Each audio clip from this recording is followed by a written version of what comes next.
எப்படி இருக்கீங்க?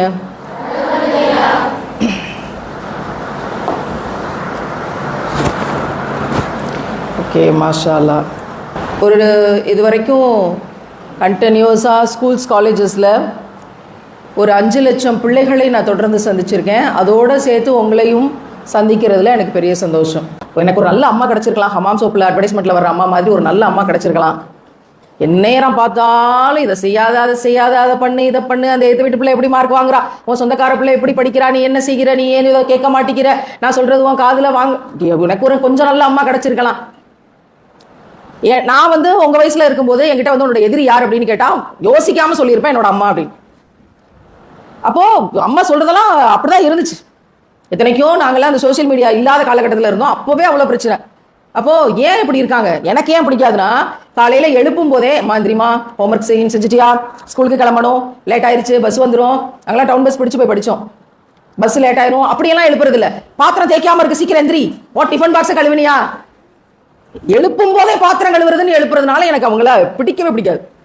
என்ன செய்யறது, அவங்க நிலைமை அப்படி, எங்க நிலைமை அப்படி. அவங்களும் வேலைக்கு போய்கிட்டு இருந்தாங்க, இன்னும் சமாளிக்க முடியல. ஸோ காலையில எழுப்பும் போதே இந்த பாத்திரம், அதுல இந்த தயிர் பாத்திரத்தை கழுவுறது, இந்த பால் பாத்திரத்தை கழுவுறதுங்கிற மாதிரி ஒரு ஆகாத காரியம் இப்ப நினைச்சாலும் எனக்கு அவ்வளவு கஷ்டமா இருக்கு. அப்போ ஃபர்ஸ்ட் எதிரி என்னோட அம்மா. எனக்கு அவங்கள பிடிக்கல. அப்ப வீடு பிடிக்கல, வீட்டுக்கு வந்தா வீடு பிடிக்கல. சரி, அடிச்சு பிடிச்சு பஸ்ஸை பிடிச்சு டிஃபன் பாக்ஸை எடுத்துக்கிட்டு ஸ்கூலுக்கு போயாச்சு. ஸ்கூலுக்கு போனா அடாடாடாடாடா, அத்தனையும் தேவதைகள். எங்க டீச்சர்ஸ் எல்லாம், எங்க டீச்சர்ஸ் மாதிரி எனக்கு பிடிச்ச ஒரு மனிதர்கள் உலகத்திலே கிடையாது. எவ்வளவு கரிசனமா பார்த்துப்பாங்க. ஒரு கெட்ட சொல்லியிருப்பாங்களா, நம்மளை திட்டிருப்பாங்களா, ஹர்ட் பண்ணியிருப்பாங்களா, இல்ல கிளாஸ் விட்டு வெளியே போன ஏதாவது சொல்லியிருப்பாங்களா, இல்ல நம்மளை பத்தி தப்பா ஏதாவது புரிஞ்சிருப்பாங்களா, உங்க அம்மா அப்பாவை கூட்டிட்டு வான்னு சொல்லியிருப்பாங்களா? அடாடாடாடா, எதுவுமே கிடையாது. மார்க் தான் முக்கியம்னு என்னைக்காவது யாராவது ஒரு ஆசிரியர் சொல்லுவாங்களா? மார்க், டெஸ்ட், லேபு, இது மாதிரிலாம் யாராவது சொல்லுவாங்களா? தன் பிள்ளையை போல இந்த பிள்ளைகளை பார்த்து, தான் சுமந்து பெற்றெடுத்த பிள்ளைகளை போல இந்த பிள்ளைகளை பார்க்கக்கூடிய அந்த இடம் இதெல்லாம் சொல்லணும்னு ஆசையா தான் இருக்கு. எனக்கு ஸ்கூலு அதுக்கு மேல, அதுவும் 11th 12th வரைக்கும், 10th வரைக்கும் பரவாயில்ல. 11th 12th போனோடனே எங்க பிசிக்ஸ் மேம்னு ஒருத்தர் வந்தாங்க பாருங்க. பிசிக்ஸ் மேம் நல்லா இருக்கட்டும், அவங்க நல்லா இருக்கட்டும். அவங்களுக்கெல்லாம் அவங்க மேல இப்ப எனக்கு எந்த கோபமும் இல்லை. அப்ப ஸ்கூலுக்கு போறது அப்படிங்கிறதே ரொம்ப பெயின்ஃபுல்லா இருக்கும். இவங்களுக்கு ஏன் என்னை பிடிக்காம போச்சு, அந்த கொஸ்டினுக்கு கடைசி வரைக்கும் எனக்கு ஆன்சர் கிடைக்கல. பட் நான் நிறைய எதிர்கொண்டேன். இருந்தாலும் நான் கொஞ்சம் சுமாரா படிக்கிற பிள்ளை தான். அவங்கள என்னை பார்த்து நிறைய பாடம் நடத்துவாங்க. நான் நிறைய கொஸ்டின் கேட்பேன், டவுட்ஸ் புரியாம ஒரு விஷயத்த படிச்சு மக்கப் பண்ண மாட்டேன். அப்ப அப்படிதான் போச்சு. பட் ஏதோ யாரோ தப்பா சொல்லியிருக்கணும் அப்படிங்கிறது என்னோட கெஸிங். சரி, இருக்கட்டும். அப்ப ஸ்கூல் அந்த மாதிரி பிடிச்ச ஒரு இடமா இருக்கானா? அதுவும் இல்லை. இப்ப எங்க போறது? ஸ்கூலும் இப்படி, வீடு இப்படி. வீடு அப்பாவும் அம்மாவும் ஹிட்லர் மாதிரி இருக்காங்க. ஒரு கூப்பிட்டு வச்சு மடியில படுக்க வச்சு ஒரு தட்டி கொடுத்து, ஏடா தங்கம் அப்படின்னு சொல்லி ஒரு வாய் ஊட்டி விட்டு, ஸ்கூல் விட்டு வந்த உடனே ஒரு உச்சி மோந்து ஒரு சந்தோஷமா அப்படின்னா ரெட்டச்சடை பின்னும் போதுதான் தலையை உழுக்கிறது. எரும மாடு, தலையை ஆட்டாம இருக்கியா, லேட் ஆயிடுச்சு, என்ன செய்யறது? வீடே இப்படி, பேரண்ட்ஸ். ஸ்கூலுக்கு வந்தா ஸ்கூல் சிச்சுவேஷனும் இப்படி, மனசு அப்படிதான் சொல்லுது. சரி, ஃப்ரெண்டாவது நம்மளுக்கு பிடிச்ச மாதிரி ஒரு இருப்பாளான்னு பார்த்தா அவளுக்கு 4 ஃப்ரெண்டு. எனக்கு என்ன கவலை, நீ எனக்கு மட்டும் தானே ஃப்ரெண்டு, நான் உன்ன மட்டும் தானே ஃப்ரெண்டுன்னு சொல்றேன், உனக்கு எதுக்கு 4 ஃப்ரெண்டு? இது ஒரு பெரிய பிரச்சனை. ஹாஸ்பிட்டல் அட்மிட் ஆகிற அளவுக்கு லவ் ஃபெயிலியரை விட மோசமா போயிடுச்சு. ஸோ நான் டாக்டர் ஆகணும் அப்படின்னு நியத்து வச்சுதான் அப்போ ரொம்ப டாக்டர் ஆயிரலாம் அப்படின்னு படிச்சது. ஏன்னா யாரை கேட்டாலும் டாக்டர், கலெக்டர், இன்ஜினியர், இன்னைக்கு வரைக்கும் அதானே. ஏதாவது மாத்தவா போறோம்? நாங்க அன்னைக்கு ஒரு பேச்சு, இன்னைக்கு ஒரு பேச்சு கிடையாது. டாக்டர், இன்ஜினியர், கலெக்டர், இப்போ ஏதோ சார்ட்டர்ட் அக்கௌண்டன்ட் படிக்க போறாளுங்களாம். ஆமா, அது வேற ஸ்டைலா சொல்லிக்கிட்டு இப்படியா இருக்கு. சரி, அப்ப சோறெல்லாம் தானா வந்துடும். எல்லாரும் டாக்டர், இன்ஜினியர், கலெக்டர் ஆயிரும், சோறு தானா நம்ம தட்டுக்கு வந்துடும், நம்புவோம். சரி, ரைட், இருக்கட்டும், அது ஒரு தனி டாபிக். அப்ப ஃப்ரெண்டோட பிரச்சனை பெரிய பிரச்சனை ஆயிடுச்சு, எல்லா பிரச்சனையும் விடையும். இப்ப வாழ்றதா வேணாமா? ஏன்னா இப்ப உங்களோட மனநிலையும் பல பேரோட மனநிலையும் அப்படிதான் இருக்கும். 12th 10th தாண்டியே இன்னும் வரல, கரசாயி இப்பதான் தாண்டி வந்திருக்கிறோம். 11th இருந்தே 12th பத்தி சொல்றது. அப்புறம் 12th வந்துட்டா 12th பத்தி.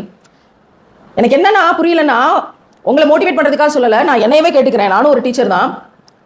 பிள்ளைகள் எல்லாரும் எல்லா பாடத்திலையும் நல்லா படிச்சு எல்லாத்துலயும் மார்க் வாங்கணும்னு நினைக்கிறேன். என்னோட பையன் 10th படிக்கிறான். அவனுக்கு கொடுக்கப்படுற டார்ச்சர்ல இருந்து என்னால விடுதலை ஆக முடியாம தான் இந்த கேள்வியை நான் கேட்கிறேன். எல்லா பாடத்திலையும் நல்லா படிக்கணும். ஒவ்வொரு சாரும் கூப்பிட்டு படாத பாடு, கேள்வியான கேள்வி. அவனை இப்பதான் மீடியம் மாத்திருக்கேன், ஒரு லாங்குவேஜ் ஸ்கில்லுக்காக. இப்பதான் தமிழ் மீடியம்ல இருந்து இங்கிலீஷ் மீடியம் மாத்திருக்கேன். அவன் லாங்குவேஜ் கத்திட்டு வரதுக்கே பெரிய சிரமம்.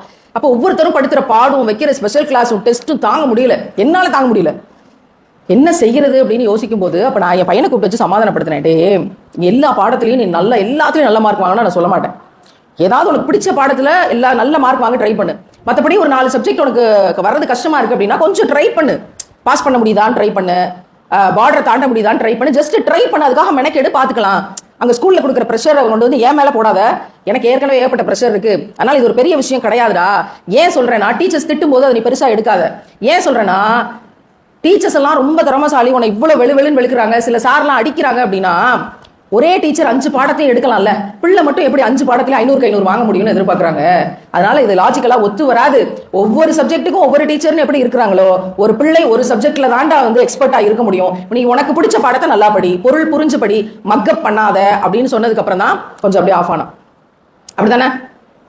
பிசிக்ஸ் மேம் கெமிஸ்ட்ரி எடுக்கலாம், பயாலஜி எடுக்கலாம், மேக்ஸ் எடுக்கலாம், தமிழ் இங்கிலீஷ் எடுக்கலாம்ல. ஏன் அவங்க பிசிக்ஸ் மட்டும் எடுக்கிறாங்க?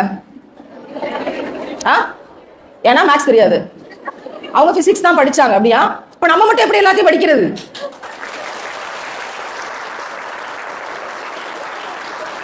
வந்து இந்த நாட்டோட கல்வி முறை அப்படி இருக்கு.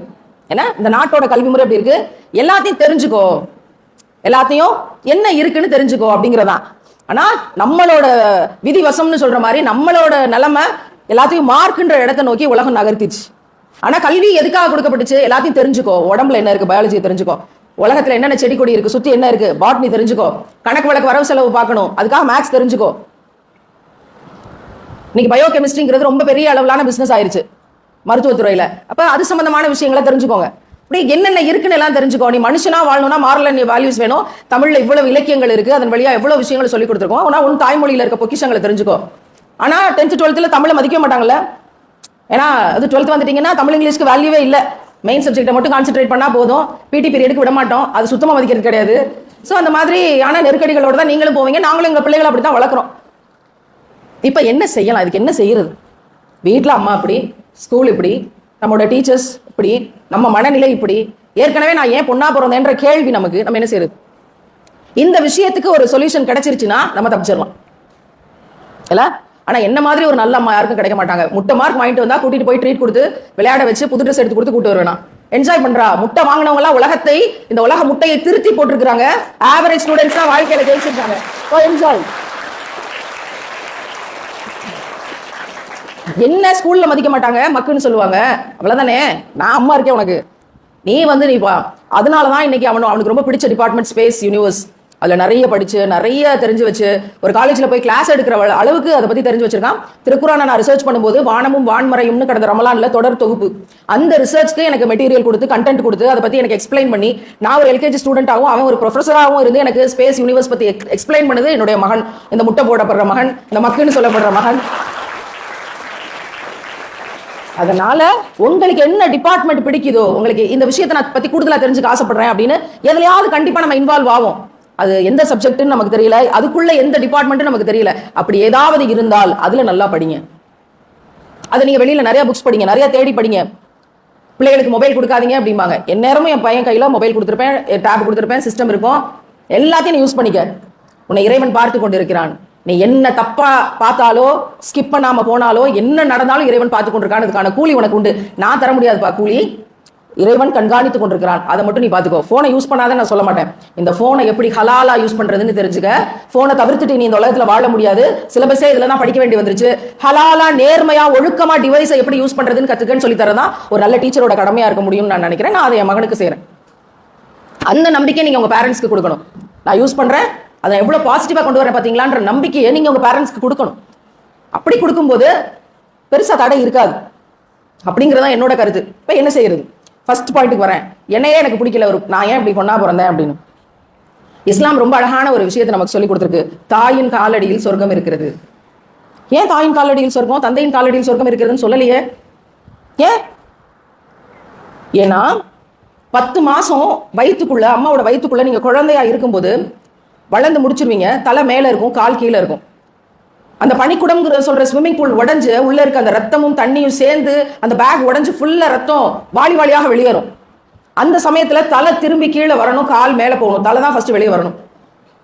அப்படி தலை முதல்ல வெளியே வரணும் அப்படின்னா புஷ் புஷ்ன்ற ஒரு வார்த்தையை வந்து டாக்டர் சொல்லுவாங்க. புஷ் பண்ணுங்க, புஷ் பண்ணுங்க. என்ன புஷ் பண்ணணும்னா, அவ்வளவு பெயினை தாண்டி தன்னோட மூச்சு காத்தை முக்கிய இழுத்து குழந்தையோட உங்க தலையை நோக்கி தள்ளணும். தாய் புஷ் பண்ணி வெளியே தள்ளணும். அந்த நேரத்துல கண்டுபிட முடிகிற இடத்துல பெயின் அவ்வளவு கொடுமையா இருக்குமா. ஒரு ஆராய்ச்சியாளர் இப்படி எழுதுகிறார், ஒரு ஆணியை வச்சு சுத்தியலால் அந்த இடத்துல அடிச்சா எப்படி வலிக்குமோ அந்த மாதிரி வலிக்கும், அவ்வளவு கடுமையான வலி. என்ன செய்யறதுன்னு அந்த தாய்க்கு தெரியாது, செத்துருவோமா அப்படிங்கிற ஒரு ஸ்டேட்டஸ் மாதிரியான பெயின் அது. கண்ணுக்கு தெரியாத துளையின் வழியாக இந்த பீரியட்ஸ்ங்கிறது இத்தனை காலமா எதிர்ன் வழியா வந்துட்டு இருந்ததோ அதன் வழியா தான் உங்க தலை வெளியே வரணும். தலை வந்து 3 கிலோ குழந்தை, 2.5 கிலோ குழந்தை, தலை எவ்வளவு பெருசு இருக்குன்னு உங்க எல்லாருக்கும் தெரியும். அந்த தலை வெளியே வரணும். இப்போ அவ்வளோ வழியிலையும் என்னால முடியாது புஷ் பண்ணி குழந்தைய வெளியே கொண்டு வர முடியாதுன்னு எந்த தாயும் சொல்ல மாட்டான். மேக்சிமம் ட்ரை பண்ணுவா. ஏன்னா எனக்கு என்னாலும் பரவாயில்ல, என் குழந்தைய நல்லபடியா வெளியே கொண்டு வரணுங்கிறது மட்டும்தான் அந்த அம்மாவோட இன்டென்ஷனா இருந்திருக்கும். அவ புஷ் பண்ணுவா, மயக்கம் போடுற அளவுக்கான இடத்துக்கு போவா, சுயநிலை மறக்கிற ஒரு நிலைமைக்கு போவா. குழந்தை நீங்க தலை வெளியே வரும், அப்படியே உருவி எடுத்துருவாங்க. கிட்டத்தட்ட செத்து பிழைக்கிறது. சவம் அப்படின்னு இருக்கு, பிரசவம் அப்படிங்கிற வார்த்தைக்குள்ளேயே செத்து பிழைக்கிற நிலைமைக்கு ஒரு தாய் போவா ஒவ்வொருத்தையும். அப்படி மூச்சு காத்த இழுத்து இழுத்து தள்ளினாலதான் இன்றைக்கு மூச்சோட உட்காந்து இந்த செய்திகளை நம்ம கேட்டுக்கொண்டிருக்கோம். இதுக்கு ஏதாவது அவளுக்கு கொடுக்க முடியுமா நிகராக? இருந்தாங்க இதுக்கு ஒரு 1 கோடி ரூபா நான் தரேன், ஒரு 21 லட்சம் ரூபா தரேன் அப்படின்னா ஏதாவது தர முடியுமா அப்படின்னா முடியாது. எதையும் பகரமாக்க முடியாது. வெளியே பிறந்து வந்தோடனே உங்க தொப்புள் கொடியை வெட்டுவாங்க. குழந்தையோட வயிற்று சுத்தி ஒரு சின்ன துணியை சுத்தி வச்சிருப்பாங்க. பிறந்த குழந்தைய நீங்க பாத்துருந்தீங்கன்னா தொப்புள் கொடியை வெட்டிடுவாங்க. அது மிச்சம் சுத்தி வச்சிருப்பாங்க. ஒரு வாரம் 10 நாள்ல அது உதிர்ந்துரும். அதனுடைய அடையாளம் தான் தொப்புள். வெளியே வந்தோடனே அம்மா பால் கொடுத்தா, வயிற்றுக்குள்ள இருந்த வரைக்கும் என்ன சாப்பிட்டீங்க? வயிற்றுக்குள்ள பால் கொடுத்தாலோ? வயிற்றுக்குள்ள வச்சு அம்மா என்ன கொடுத்தா உங்களுக்கு? என்ன சாப்பிட்டீங்க? எப்படி 10 மாசம் வளர்ந்தீங்க? வாய் வழியா எதுவுமே உள்ள போயிருக்காது. அந்த தொப்புள் கொடியின் வழியாக தான் உங்களுக்கான ஃபுட்டு வந்துகிட்டே இருக்கும். காலையில் அம்மா இட்லி சாப்பிட்டா உள்ள போய் இட்லி நல்லா கிரைண்டர்ல அரைச்சு அதன் வழியா அப்படியே மாவா உங்க உடம்புக்குள்ள போயிட்டு இருக்கும். அப்படிதானே போயிருந்திருக்கணும். அப்படி போயிருக்காது.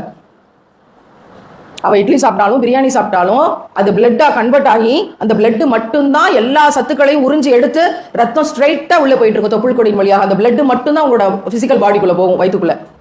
வேற எதுவும் போகாது. அவ்வளவு எனர்ஜிக்கு அவ சாப்பிடணும். வெளியே வந்த உடனே வெட்டியாச்சு, தொப்புள் கொடியை வெட்டியாச்சு. இந்த உலகத்திலேயே அதிக முறை ரத்த தானம் செய்தவர்கள் யாருன்னு எங்கேயாவது யாராவது ஜிகே கொஸ்டின்ல கேட்டா, என்னுடைய தாய் அவளுடைய கருப்பையில் என்னை 300 நாட்கள் வைத்திருந்து நொடி நொடியாக ரத்தம் தந்தாலே அவள் தான் உலகத்திலேயே அதிக முறை ரத்த தானம் செய்தவள் எனக்கு. That is the answer.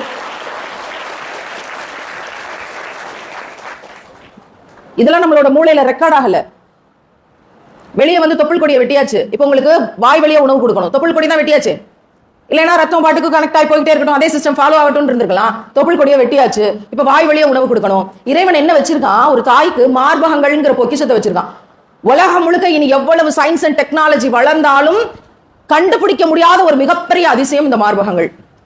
குழந்தைய பிரிச்சு தொப்புள் கொடியை வெட்டணும்னு ஆக்டிவேட் ஆக ஆரம்பிச்சிடும். அதுல என்ன ஸ்பெஷாலிட்டினா, குழந்தைக்கான உணவு பால் உற்பத்தி ஆகுது. அதுலயும் என்ன ஸ்பெஷாலிட்டி அதிசயம்னு நான் ஏன் சொல்றேன்னா, இப்ப வந்த கொரோனா உட்பட எல்லா வியாதிகளுக்கும் எதிரான நோய் எதிர்ப்பு சக்திக்கான மருந்து அந்த ஃபர்ஸ்ட் மதர் ஃபீட்ல இருக்கு. அப்படின்னா எப்பேற்பட்ட அதிசயம்! உலகத்தின் முதல் அதிசயம், கடைசி அதிசயம்னு எதை கேட்டாலும் அதை மிஞ்சிய அதிசயம் தாயினுடைய முதல் தாய்ப்பால். அப்படின்னா அதை தந்த தாய் எத்தனை மகத்துவமானவளாக இருக்க முடியும்? அதனாலதான் தாயின் காலடியில் சொர்க்கம். அவளால எங்கிட்ட திரும்ப முடியாது.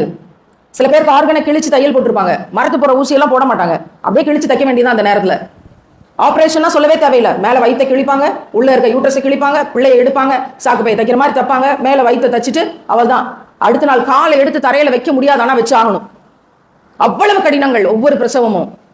அது பிறகு பிறந்த உடனே கண்ணு, மூக்கு, வாய், காது, உச்சா போறவ, பிறகு மோஷன் போறது, எல்லா ஓட்டைகளின் வழியாகவும் உங்களுக்கு கழிவுகள் வெளியேறும் பிறந்த குழந்தைங்களுக்கு.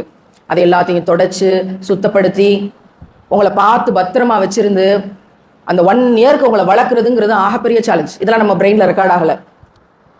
அப்பதான் உங்களை கழுவி தொடச்சு இது பண்ணி அப்படி தூங்க போட்டுட்டு நல்லா பூண்டு குழம்பு போட்டு பிணைஞ்சு சாப்பிட போவா. ஏன்னா பூண்டெல்லாம் நிறைய சாப்பிடணும் அந்த டைம்ல, அப்பதான் குழந்தைக்கு நல்லா பால் தர முடியும் அப்படிங்கிறது நம்முடைய நம்பிக்கை. பூண்டு குழம்புலாம் பிணைஞ்சு சாப்பிட போவா. குழந்தையா நீங்க கத்துவீங்க, என்னன்னு பார்த்தா குழந்தை ஆகி போயிருக்கும். அப்படியே போயிட்டு அந்த ஆயை தொடச்சு சுத்தம் பண்ணி அந்த துணியை எடுத்து கழுவ போட்டுட்டு அதுக்கு பிறகு இங்க உங்களை எல்லாம் ஆற அமர்த்தி போட்டுட்டு திருப்ப வந்து அந்த சாப்பாட்டை எடுத்து சாப்பிடுவா. ஏன்னா குழந்தைக்கு பால் கொடுக்கணுமே. நம்ம சாப்பிடும்போது பக்கத்துல ஒரு நாயோ பூனையோ ஆய் போயிருச்சுன்னா அங்க அந்த நாயும் பூனையும் சுத்தப்படுத்தி நம்ம ஆசையா வளர்க்குற நாயா பூனையா இருந்தா கூட அதை கழுவி சுத்தப்படுத்தி வச்சுட்டு அப்புறம் நம்ம சாப்பிட கண்டினியூ பண்ணுவோமா? அந்த இடத்த விட்டு ஓடிடுவோமா? நம்ம வயசுல சீ அப்படின்னு தான் சொல்லுவோம். அதுக்கு மாறாக பெருசா இந்த அளவுக்கான கரிசனையா இருந்தா அது விதிவிலக்கா இருக்கணும். ஆனால் ஒரு தாய் அப்படித்தான் செய்தால், அப்படித்தான் நம்மை வளர்த்தாள். அந்த அம்மா தான் வளர வளர என்ன ஆயிருது அப்படின்னா கொஞ்சம் திட்டுறா, கோவப்படுறா, தொடர்ந்து பேசுறா, இதை செய்ய அதை செய்யாதுன்னு சொல்லும்போது நமக்கு பிடிக்க மாட்டேங்குது. நீங்க யோசிச்சு பாருங்க. இப்ப நான் சொன்ன இந்த 4 விஷயங்களுக்கும் தராசுல வச்சு ஏதாவது ஒரு விஷயத்துக்கு என்னால நான் இதுக்கு தந்துடுறேன், இது பண்ணீங்கல்ல அதுக்கு தான் நான் இதை தந்துடுறேன், டேலி ஆயிடுச்சுன்னு யாராவது சொல்ல முடியுமா? யாராவது ஒருத்தர் செய்ய முடியுமா? அவ்வளவு வழிகளையும் தாங்கியவள் இன்னைக்கு அதிகமா கொஞ்சம் கூட பேசுறா, நம்மளை புரிஞ்சுக்காம நிக்கிறா சில சமயத்துல அப்படின்னா ஒரே ஒரு காரணம் தான், என்னுடைய மகள் எங்கேயும் தப்பானவள் ஆயிடக்கூடாது, என்னோட மகளை யாரும் ஏமாத்திடக்கூடாது, என்னோட மகளுக்கு சேஃப்டி இல்லாம எதுவும் நடந்துடக்கூடாது, என் புள்ள வாழ்க்கையில ஜெயிச்சு வரணும், நான் படுற கஷ்டத்தை என் மக படக்கூடாதுங்கிறது தான் அந்த தாயோட நோக்கமா இருக்குமே தவிர நம்மளை டார்ச்சர் பண்றது பெரும்பாலான தாய்களுக்கான நோக்கமாக இருக்காது. இந்த இடத்துல இருந்து உங்க அம்மாவை யோசிச்சு பாருங்க. இந்த உலகத்துல நீங்க எவ்வளவு பெரிய இடத்துக்கு போனாலும் உங்களுக்கு ஒரு பிரச்சனை அப்படின்னா கண்ணீரோட ஓடி வர்ற ஒரே ஜீவன் யாரா இருக்க முடியும் தெரியுமா? நம்மளை பெத்தெடுத்த அம்மாவை மட்டும்தான் இருக்க முடியும். ஆனா அந்த அம்மாவை நமக்கு பிடிக்க மாட்டேங்குதே, வீடு பிடிக்க மாட்டேங்குதே. இன்னைக்கு எங்க அப்பா உயிரோட இல்ல, எனக்காக அவர் எவ்வளவு ஹெல்ப் பண்ணாரு. நான் இன்னைக்கு ஒரு ஓன் லைப்ரரி நான் சின்ன பிள்ளையில இருந்தே வச்சிருக்கேன். அதுக்காக அவர் கடன் வாங்கியாவது புக்ஸ் வாங்கி கொடுத்தாரு, பாக்கெட்ல வச்சிருப்பாரு முக்கியமான வேலைக்குன்னு. ஆனா நான் புக்ஸ் ஆர்டர் பண்ணியிருப்பேன், அதை எடுத்து கொடுத்துருவாரு. எங்க அம்மா பின்னாடி இருந்து கத்துவாங்க, இந்த பிள்ளைக்கு இந்த புக் ஆர்டர் பண்ணா இதே வேலையா போச்சு, வாங்கி தராதீங்க. பிள்ளை புக்கு கேட்கும் போது மட்டும் வேணான்னு சொல்லாம ஒரு தகப்பன் வாங்கி தரணும். அப்படி இல்லைன்னா அவன் என்ன தகப்பன்? அவ்வளவு புக்ஸ் வாங்கி கொடுத்துருக்காரு. இன்னைக்கு எனக்கு 2000 புக்ஸ் கொண்ட ஓன் லைப்ரரி, என்னோட சொந்த லைப்ரரி இருக்குன்னா இன்னைக்கு நான் இத்தனை புக்ஸ் எழுதி கொண்டிருக்கேன் அப்படின்னா அதுக்கு எல்லா விதத்திலையும் எனக்கு ஹெல்ப்பா இருந்தது என்னோட அப்பா. எந்த கெட்ட பழக்கமும் அவர் கிடையாது, எங்களுக்காகவே இருந்தார், நிறைய தியாகங்கள் செஞ்சாரு. இந்த சமூகத்தில் இருக்க சாதிக்கு எதிராக பெரிய அளவில் போராட்டங்களை தன்னோட லைஃப்ல முன்னெடுத்தாரு.